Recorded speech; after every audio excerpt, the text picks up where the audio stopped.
আমাদের দেশে কি একটাও সৎ ও সাহসী মানুষ নাই?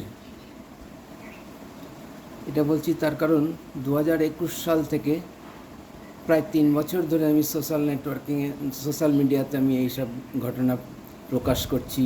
সিসিটিভি ফুটেজ, স্টেট ব্যাংকের কাউন্টার থেকে টাকা চুরি করছে, অনেক প্রমাণ দিচ্ছি, ভয়েস রেকর্ড দিচ্ছি কীভাবে আমার ওপর অত্যাচার করা হয়েছে। আজ পর্যন্ত একটা কেউ সাড়া দিল না। সারা দেশের মানুষ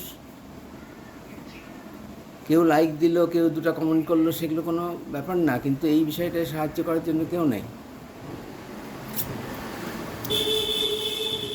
কত নেতা, মন্ত্রী, সমাজসেবক, সাংবাদিক, এই ধরনের নিজের ক্ষেত্রে প্রতিষ্ঠিত মানুষ কত রকমের কথা বলে, কত রকমের কাজ করে, ভ্রষ্টাচারিতার বিরুদ্ধে লড়াই করে।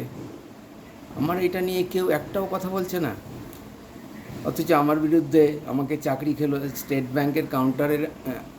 ব্যাংকের আমার কাউন্টার থেকে চোর টাকা চুরি করায়, সেই চোরটাকে স্টেট ব্যাংক পুরো শক্তি নিয়ে বাঁচালো এবং আমাকে চাকরি ছাড়া করে দিল অত্যাচারে জর্জরিত করে।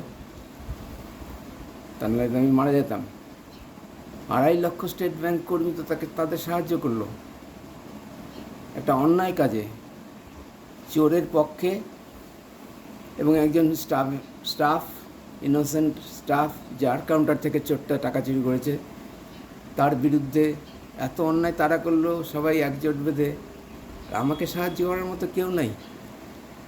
মানে অদ্ভুত বললেও বুঝতে কম বলা হয় আমাদের দেশ সম্পর্কে।